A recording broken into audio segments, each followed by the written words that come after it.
nous en avons un grand plaisir, recevoir nos amis, une répétition, les amis de Louise, qui vous présenteront dans quelques minutes un spectacle qui, nous le savons d'avance, est de qualité et devrait vous satisfaire pleinement.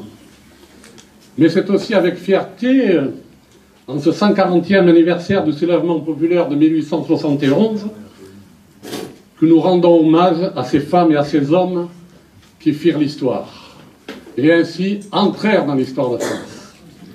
En effet, au printemps de 1871, les quartiers populaires de Paris se soulèvent pour s'engager dans une forme inédite de gouvernement démocratique appelée la Commune de Paris. Ce Paris laborieux, patriote, meurtri par 5 mois de siège, de disette, de trahison, instaure dans les pires difficultés un régime de démocratie directe où les femmes, où les étrangers participent de la citoyenneté. Éducation, droit au logement, république sociale, vitalité des arts et de la culture, foisonnement de la presse et des clubs, le bilan et les innovations de ce gouvernement de 72 jours sont magnifiques. Cela était de trop. Cela étant de trop pour la gouvernance bourgeoise d'alors. Adolphe Thiers, au prix de milliers de morts et de déportés dont Louise Michel, mit fin à cette expérience sous les yeux de la soldatesque prussienne. Notons aussi que plus nous avançons dans le temps, plus les pouvoirs successifs ont tenté d'occulter cette période glorieuse du combat ouvrier contre les privilèges et pour la libération du peuple. Regardez autour de vous et vous trouverez à travers rues, boulevards, les réponses. Vous trouverez l'hommage à l'assassin Thiers et vous aurez du mal à constater le même phénomène pour les communards. Sans doute d'ailleurs faudra-t-il s'en occuper aussi à Brive pour revendiquer les rues qui rendent hommage à Louise Michel ou aux communards. À nous donc, à vous, de faire vivre ces souvenirs, non pas d'une façon formelle, mais bien pour montrer que toujours, et c'est valable aujourd'hui, que le peuple sait réfléchir, sait proposer, sait construire un avenir meilleur lorsqu'il s'unit. Chers amis, en espérant que ce spectacle vous permette d'engager ou de poursuivre vos recherches sur cette période exceptionnelle, notre association ALER 19 vous souhaite une excellente soirée. Merci à toutes celles et tous ceux qui ont contribué à la tenue de ce spectacle. Et place au spectacle!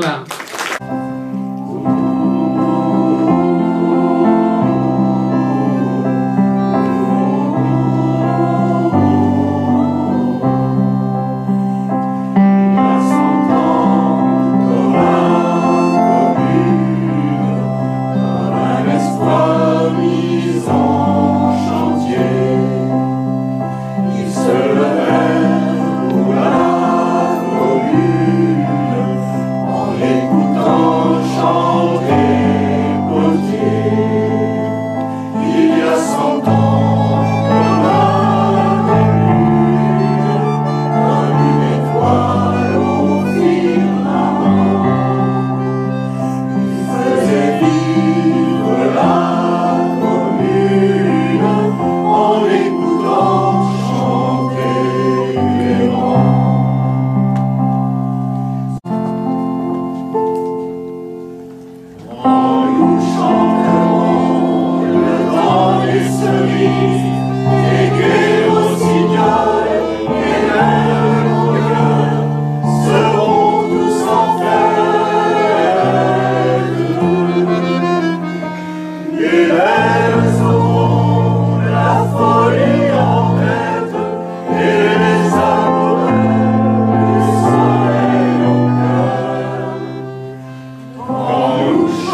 Écoutez-moi, vous savez ce qu'ils disent de nous là-bas, à Versailles, ce qu'ils disent. Sous les lambris dorés du château, Luthier et sa bande de brigands.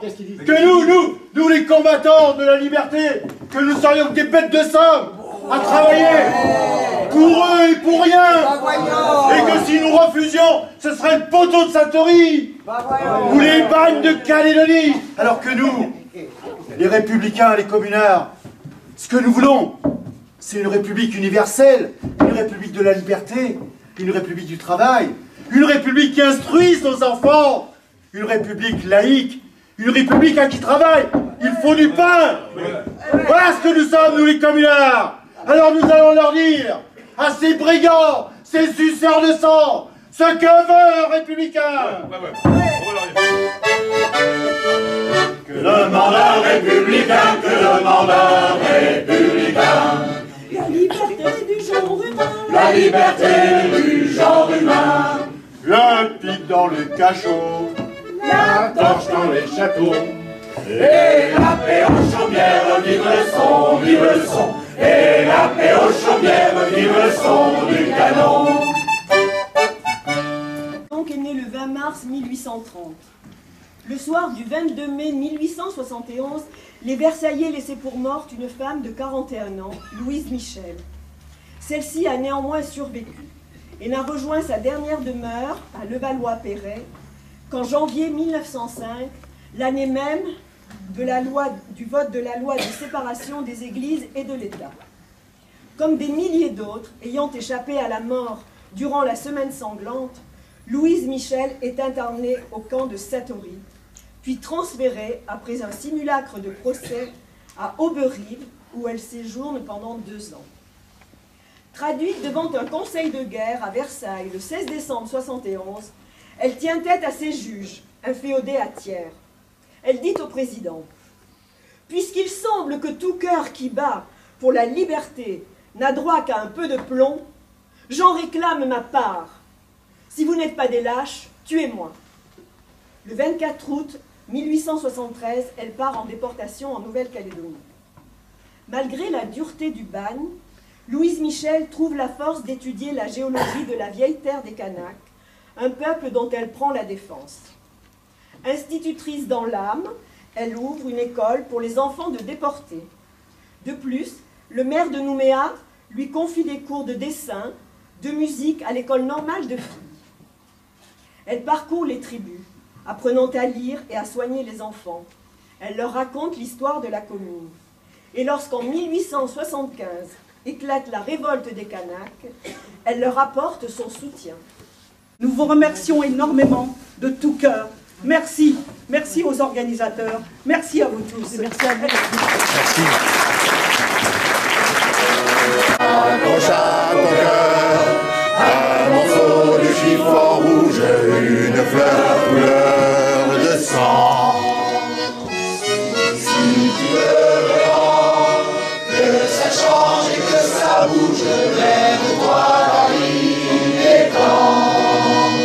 Tu voudrais le pain dans la misère, tu voudrais pour un morceau de pain.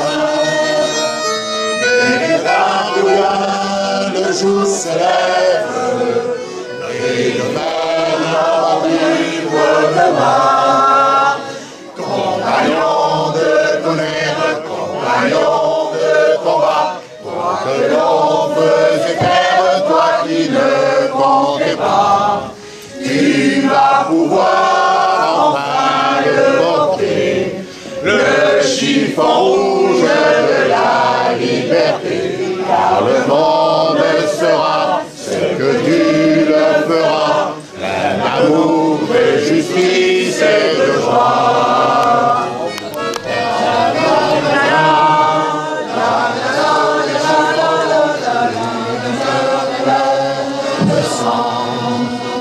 Que ça change, que ça bouge, les doigts vers lui et devant, vers la lumière. Citoyens, citoyens, ne perdez pas de vue que les hommes qui vous serviront le mieux sont ceux que vous choisirez parmi vous, vivant votre vie, souffrant les mêmes maux. Défiez-vous autant des ambitieux que des parvenus. Les uns comme les autres ne consultent que leur propre intérêt et finissent toujours par se considérer indispensables. Défiez-vous également des parleurs, incapables de passer à l'action. Ils sacrifient tout à un beau discours, à un effet oratoire, à un mot spirituel.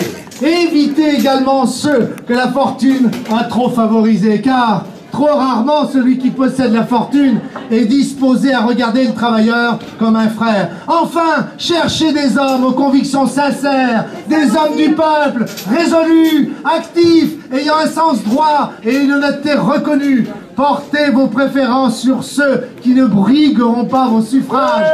Le véritable mérite est modeste et c'est aux électeurs à choisir leurs hommes et non à ceux-ci de se présenter. Citoyens, nous sommes convaincus que si vous tenez compte de ces observations, vous aurez enfin inauguré la véritable représentation populaire, vous aurez trouvé des mandataires qui ne se considéreront jamais comme vos maîtres. Ceci a été affiché et voté à l'Hôtel de Ville de Paris le 25 mars 1871. 145 ans plus tard, on en est où ?